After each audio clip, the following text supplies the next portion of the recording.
Today, our topic is rhythm. So, who better to talk to about it than two Marine Band percussionists? I sit down with my colleagues and discuss everything from the basics of how to conceptualize subdivision to advanced practice techniques to really hone your craft. Today, I have with us a pair of percussionists from the President's Own to talk about, what else? Rhythm. Firstly, we have Staff Sergeant Bradley Lotus. How are you, Brad? I'm well. Thank you for having me today.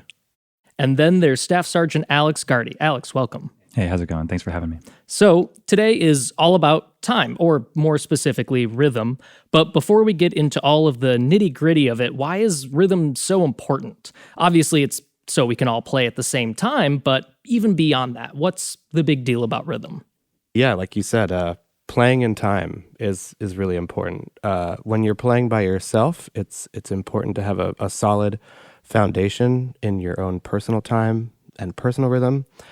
And to have that is essential for when you start playing with other people. Maybe you're playing in a chamber music ensemble, or you're playing in wind ensemble with a full orchestra. And if one person has sloppy rhythm, it affects the entire ensemble. So it's really important just for everyone to be, really on the spot. And then we all combine our own personal efforts into one big, hopefully rhythmically together ensemble. Yeah, hopping on what Brad said, rhythm is one of the fundamental aspects of music, kind of in all regards, whether you're playing solos, whether you're playing with ensembles, whether you're playing classical music, whether you're playing jazz music, the rhythm is one of the driving aspects of the music. And so we want to make sure that, like we would, make sure that we're playing all of the correct notes in a passage. We'd also want to make sure that we're playing all of the correct rhythms as well. When we bring the rhythm into the music, we really want to make sure that we are doing it faithfully and that we are continuing to have it enhance our performance by being as accurate as possible. And we as percussionists definitely get to really explore that because we don't always play pitched instruments. And so for us, rhythm is kind of the name of the game. Something that band directors have been shouting at their students since the beginning of time is subdivide. And when I was first learning music, I wasn't always exactly sure what I was specifically supposed to do to subdivide. Do I count different? Do I say one E and a, two E and a in my head over and over and over? Or is it just kind of something you feel? Could you both explain your process of subdividing and how you do it while you're playing music? If you think about, we'll just say like 4 quarter notes, and you could just say, hey, count to 4, Connor. 1, 2, 3, 4. Okay, that was very in time. If you just count to 4, there's a lot of space, white space, like Alex was saying before, between each of the counts.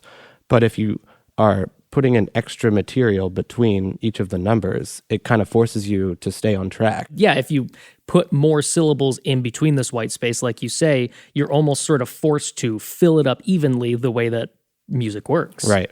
So with taking that to the practice room and using the metronome, or even just, counting in my head as I'm playing, as many subdivisions as I can comfortably kind of keep track of, I'm going to try to do that. And then maybe you can mess with taking some out here and there. But like if I'm just playing scales or rhythmic etudes or something on snare drum or pad, I'm going to have, if it's a 16th note based kind of thing, then it's going to be 16th notes or maybe even 32nd notes if it's a slow enough tempo.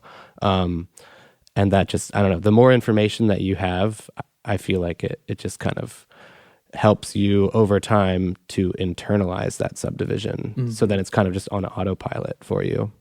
I would definitely agree. I mean, those are all extremely useful tips and tools for helping people of all ages and all abilities kind of internalize this sense of rhythm and pulse a little bit better. And it's, even at the professional level, something that is always going to be a work in progress. And it's always going to be something that develops. So just kind of, establishing these good habits early on with students, it will only help them further on down the line for sure. Specifically, I really enjoyed what Brad was saying about subdividing, into as many,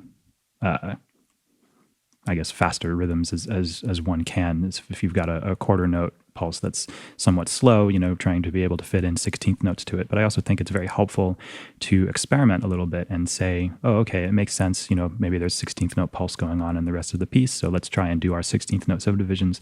If you take it out of context, it can also be helpful to try as triplet subdivision, just so that you are kind of approaching this at a different rhythmic breakdown, so that you're using another way to try and internalize this feeling, and will just help get one's mind around different ways to feel the same pulse. The other thing just about subdivision kind of in general is, we don't often need to try and subdivide faster rhythm. Subdivision is always a tool that band directors might use when the tempo is slower, right? If there's a quarter note equals 70 or something like that, and the students are rushing or the students are dragging or something like this.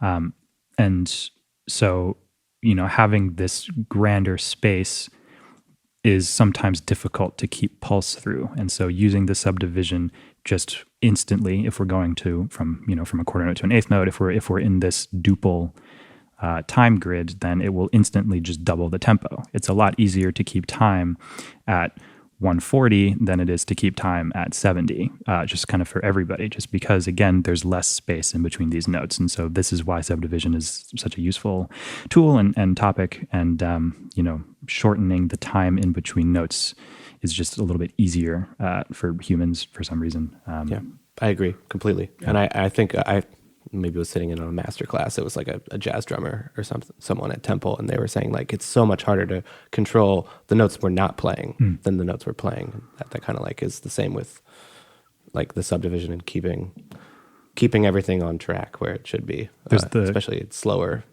music. The classic adage that the hardest rhythm that ever occurs is just 4 quarter notes in a row. Well, you mentioned something, Alex, that I like, where it's 70 is the same thing as 140. It's just on a different level of subdivision, right? And it's something that I teach my students to maybe get them into the idea of subdivision if they're having difficulty with learning a piece that has 16th notes in it, and they have to take it at quarter note equals 60. Like maybe they have trouble keeping track of 4 subdivisions within the quarter note at 60. So I tell them, okay, let's put the metronome to 120. And now suddenly all they have to do is 8th notes. And then from there, I have them tap their foot every other beat so they can feel that quarter note equals 60. And that's sort of almost tricking them into subdividing at some level. Absolutely. Okay, so we've conceptualized rhythm in a few different ways here, but how do we put this into practice? What are some ways to explicitly practice rhythm? So if I were like talking to a student and saying like, hey, how do we work on this rhythm that you're struggling with? One of the first things that I would do as a teacher is I'd say, let's put the instrument down and let's kind of like get out of our comfort zone a little bit, because it kind of, maybe you're tricking your brain because you're like in this uncomfortable place, but it like makes the hard part easier because you're like focusing on how uncomfortable you feel. Like, so I'll say like, let's sing it. And students hate singing. Hate it. And I hated it too. And I still do, but it's good to force yourself to do these uncomfortable things, right? So we put the instrument down and obviously if you're singing a rhythm, if you play a melodic instrument, and you want to sing the melody too, great.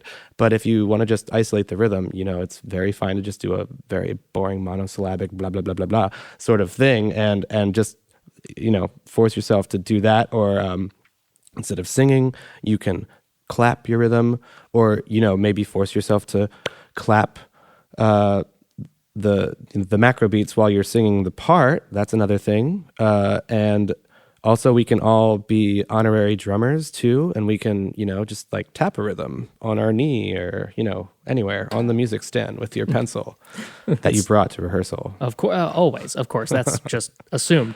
So I love the idea of practicing rhythm away from your instrument, and all instruments too, because inherently we see percussion as rhythm instruments that we might not see like a flute the same way. But I think it's equally as important for a brass player, flute player, anyone to just practice the rhythm away from the instruments, removing a variable. The example I use with my students is, okay, take the instrument out of the equation. You have freed up some processing power in your brain. Let's say just even playing these notes takes up 30% of your processing power. If you're not doing any of that, you have more processing power to throw at the rhythm, and it'll be easier to focus.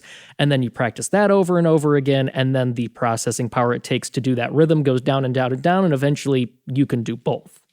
It's all about isolating the variables here, right? So taking away something else will, if you're just focusing on the rhythm, then more repetitions on that will help with the internalization of the difficult rhythm, and from there you can just go on. But no, I love having students, clap rhythms. It's just so revealing too, because if we're talking about having wind players no longer playing wind instruments and instead clapping, a clap is such a very clear, it's such a direct sound that if you have a larger group of them trying to clap together, then it's very clear when things are not always together. So it's helpful for educators as well to be able to very clearly get a direct pulse on where problems may lie within the rhythms, and how the students may be having a difficult time conceptualizing something, and can just help isolate the problems and hopefully lead to solutions. And if you have a student who feels awkward about singing, I have found that if you sing even louder and even worse than they do, they will feel much more comfortable singing, because if you make a bigger clown out of yourself, they're a little less self-conscious about that. Being a good teacher definitely involves making a fool out of yourself more often than not. Almost constantly. Always. So speaking of practicing rhythm, what role do you believe a metronome has in practice? Is it just, it should always be on, absolutely no question, the metronome is always there, just sometimes for specific reasons? How do you use a metronome in your practice? I think there are strategic times to not use the metronome. All other times, I'm using it. I love my metronome. The question is, how are you using it, really? And we can go nuts here and get wild and out. Okay, let's hear it. Let's list off some ways. I think maybe more importantly is thinking about, when do we not use the metronome first? Because we could talk for hours about how to use it, especially since we're percussionists. And this is what we talk about over dinner. It's a little intimidating, yeah, with talking rhythm with percussionists.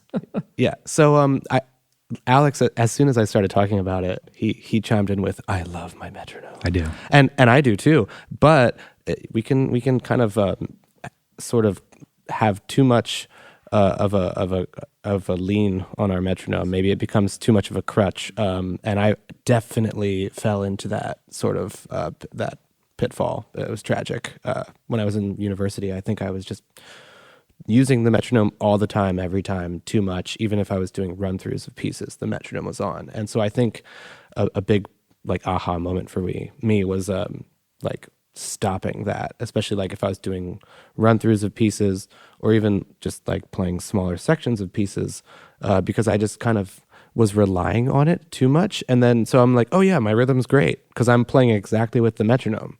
But then you turn the metronome off, you don't have that crutch anymore. And then the crutch is gone. And then you listen back to the recording and you're like, oh gosh, my metronome, my rhythm was not that great. And it's because you were just so used to that little friend of yours just with you all the time that, you weren't actually, what we were talking about before, subdividing. And you're like, I'm great at subdividing, but no, the metronome was subdividing. You all still along. have to internalize the pulse and subdivision that the metronome is giving you. Learn to be your own metronome. Mm-hmm. Yeah. One quick distinction that I want to make is, I think that the usage and the time to use the metronome kind of definitely varies depending on the context of your practice. So if we're speaking about, Brad and I are very much in the world of individual practice for auditions and for parts with the band that we are just working on our own. So I think using a metronome individually in the practice room, working on your own personal music is a very different thing than using it in the context of a classroom with an ensemble of any size. When I was in high school myself, my band director never used a metronome over the speakers in the band room. And now that I'm here in the DC area, I've been doing some work, some teaching, some consulting, I guess you could potentially say, with local high schools, and I find that it's a common thing that they will have a metronome hooked up to a speaker playing during concert band rehearsals. And this was foreign to me at first. I never had this experience. I didn't know, that this was a common practice, and it hasn't just been one school. I've seen a lot of different groups doing this these days, and I have to say I was definitely surprised at first, just because my initial reaction was this could be dangerous, just because of what Brad was saying about becoming too reliant on the metronome, and that, if you take the metronome away before a concert, or if you've been using it too many times in a rehearsal, and then you're all of a sudden in concert week, and the students don't have that constant click to rely on, it can be dangerous and potentially too late to fix it before the day of the performance. And so that was my initial reaction. But of course, it's hard to argue with the benefits of using a metronome at strategic times. So I definitely think that kind of universally between individual practice and classroom practice, starting with new material is a great time to use a metronome, obviously under tempo with subdivisions on, just so that you can begin to put all of the pieces together in time. And then definitely as larger chunks of music come together, again, both individually and in the classroom, I think starting to do a few repetitions without the metronome, just to give either yourself or your students the sense of, hey, we are not going to have this for the actual thing. So like, we need to make sure that all of the work that we're doing with the metronome is still with us, even though we don't have it. So I think that, kind of the slow wean off the metronome, especially as we're getting closer to performance time, is definitely necessary. We've been talking about ways to responsibly use the metronome, but let's nerd out a little bit here. What are some ways that you do use the metronome in your practice? Like, what are some weird tricks or things that you do with the metronome? Kind of a rapid fire round, things that you do to help quiz your time or maybe improve your subdivision. Okay, here we go. Now we're talking. Okay, so let's say we're working on a passage of 16th notes. So a lot of great things you can do, right, is you have the metronome playing 16th notes, right, with the accented note is the downbeat, right? Kind of Yeah, okay. Perfect. Yeah, you're hired. I'm a metronome. And so then from there, and that's kind of like the baseline. That's like, so you want to have lots of subdivision, and that's helping you internalize the pulse, so that like when you take the training wheels off, you still have that like still kind of going in your head. And then you can start playing with fewer subdivisions, and then maybe fewer beats. You can also displace the downbeat. So like instead of, like da da da da da da da da da da, you'd have da da da da da da da da da da, or da da da da da da da da da da, or da da da da da da da da da da. You can, it's endless, right? We can just play all these games, and your brain and your sense of time, it's kind of like a muscle, right? So actually, if you get in the routine of doing like the same workout every day, your body adapts to that, and then you kind of at first you'll see some improvement, but I think you kind of like plateau, because it's important to vary your workouts to kind of like keep the muscles guessing, right? And it's the same thing maybe with like the metronome. It's like we're like forcing our brain to work a little differently or a little harder, and practicing ways to make yourself feel uncomfortable almost with the subdivision, and then make that comfortable, and then you've upgraded your subdivision. Right.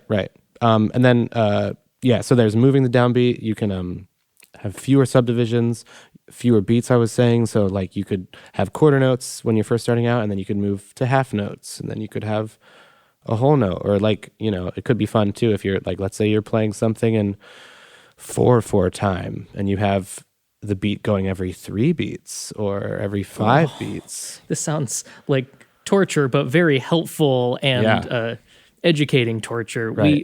I was in a saxophone quartet once, and we were playing a David Biedenbender piece, You've Been Talking in Your Sleep, and that's a very, very rhythmic piece, very on the grid. And we did that. We had the metronome sound every half note, then we had it sound every whole note, and it really opened our eyes to a lot of things we were doing wrong. So it was extremely helpful. So, Alex, do you have any fun metronome games? I find that I use my metronome in conjunction with my calculator app on my phone, just so that I can be dividing, further and further. So I'm going to need a little bit more of an explanation well, on that one. so well, I'm not great at math, and so it's like if I'm trying to find out, I'm playing a piece and it's at this tempo, but I want to reduce it down by 4 in order to have the beat only sounding every whole note. Sometimes I'm not always able to do the the number divided by 4 and by 8 and so on. And I find that if I'm working on something, I always try and get my metronome down to something like 17, so that it will be sounding every, call it 4 bars, 5 bars, because that's just such a good test of my internal pulse, where it's like if I'm playing 16th notes for 5 measures straight and then I line up exactly with the click 5 measures later, I'm probably pretty confident that I can maybe play this in time, right? So I think that the metronome reduction for me is kind of my go-to. I just love doing it. But the amount of mental energy it takes to play like scales with the metronome on every beat compared to the metronome only every like 5 measures it's like worlds apart. Yeah. And it can be easy to kind of just like maybe go through the motions. It's just another way to kind of get used to weaning yourself off the metronome as well. Instead of being able to rely every 16th note on lining it up with a click, you're able to kind of reduce it a little bit. I had a colleague of mine in grad school who would go crazy with the metronome stuff. The other thing that she would be able to do is put a swing feel on the metronome or whatever, and play the passage swung as another way to kind of internalize the rhythm, or to play the rhythm straight over the metronome, which is swinging, so that you just all of these different ways to try and trick yourself. If you can play it when it's more difficult, then you can play it when it's not as difficult. I agree completely. Yeah. So we've talked about the one-e-andas or the takadimis or the dutadetas. What role does this exact subdivision rhythm skill set have in music where time is maybe a little bit more free? Do we need this internal motor of 1e and a 2e and a 3e and like maybe an expressive romantic solo that's just slathered with rubato? I guess I'm in the camp of you have to learn the rules before you start breaking them, And even now, if I'm preparing a piece of music that's a bit more free and has rubato, I will practice it Straight in ahead. like strict rhythm, Yeah. before experimenting with pulling and pushing. And I don't know. I feel like the rhythm is still the rhythm, even though we're being more expressive with the time or the pushing and pulling. And so that's still, I think a primary is having the correct rhythm, and then you can start experimenting with, what you want to do with it. And, I know people that practice music with more like rubato or expressive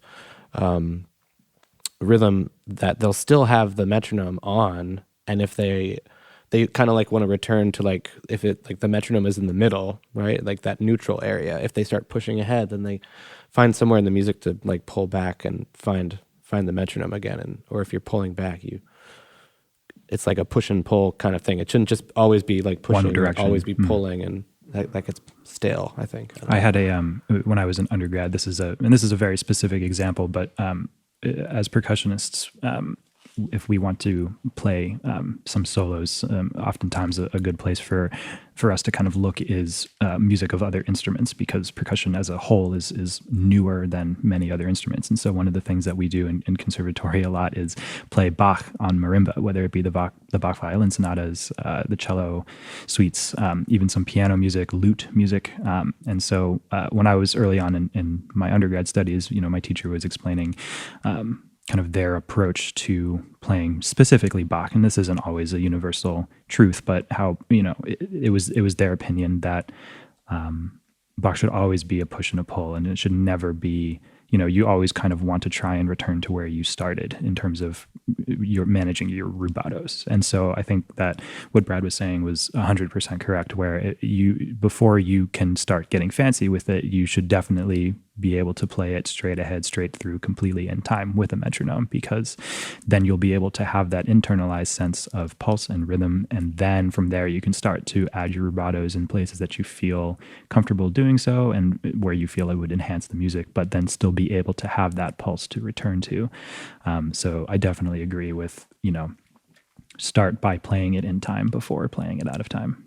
The same teacher that taught me that grid visualization of time that I was talking about earlier has something interesting to say about this sort of rubato time, and that's maybe stop visualizing it as the 1E end of grid and start visualizing it as a turning wheel. So the wheel can speed up and slow down and change the pace of the subdivision, but the push and pull has to be gradual enough to obey the rules of the wheel. So 1E and a 2E and a 3E and a 4E and a 1E and a 2E. So the subdivision is still there. It always goes. It's just, it's on a vehicle that can kind of change time and change rotations. And you can kind of feel the change of momentum with that too. If a rhythm changes too abruptly, it can sound like it's incorrect instead of like it's a part of a musical decision. So being able to smoothly make these transitions will only help to elevate the level of the music. And I really like that wheel analogy.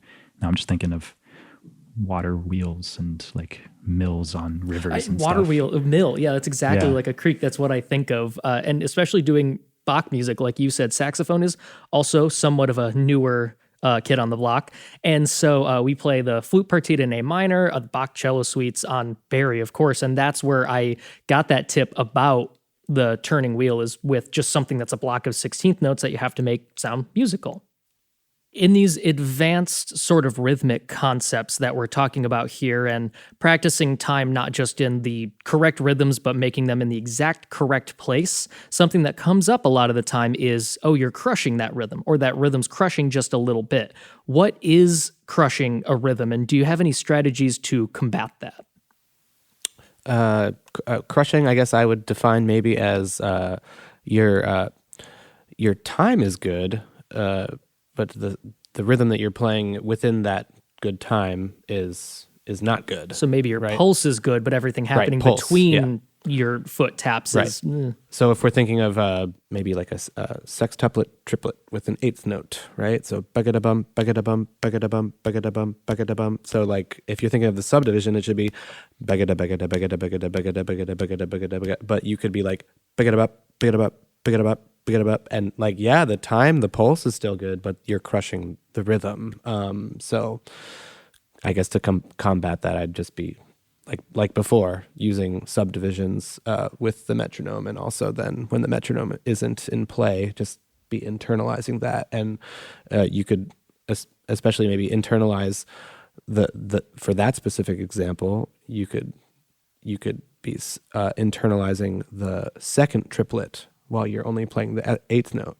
So you're playing ba ba ba ba, but then on that last eighth note, you're still thinking in your head ba ba ba, and then you get dizzy from all the bagadas rolling around.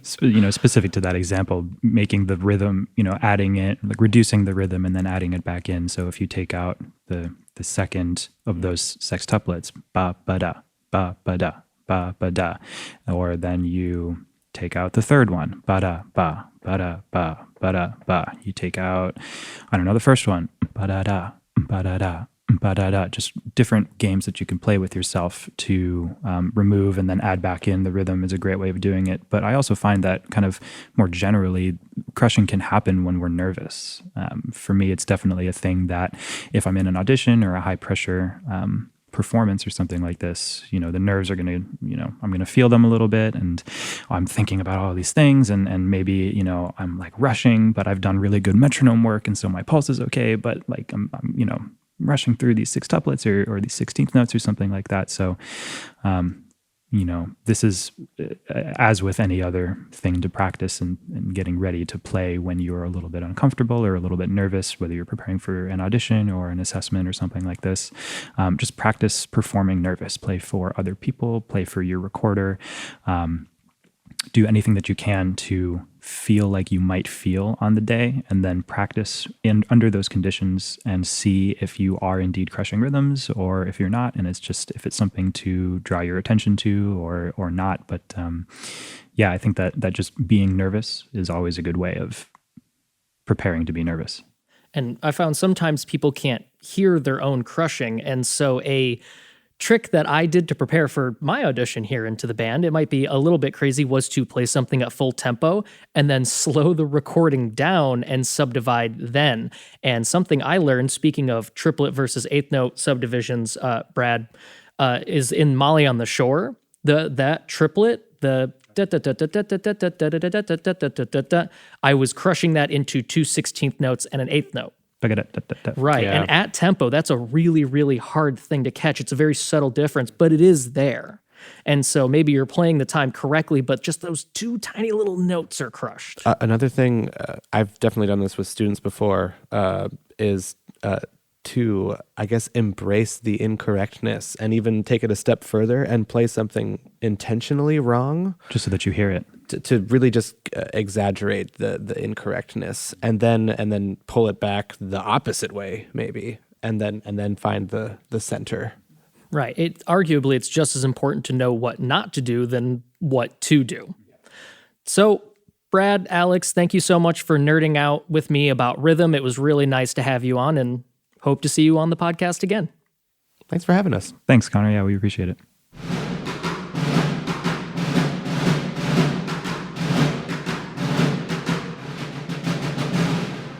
This episode was written by Staff Sergeant Connor Mikula, produced by Master Sergeant Patrick Morgan, and edited by Staff Sergeant Stephen Rudman.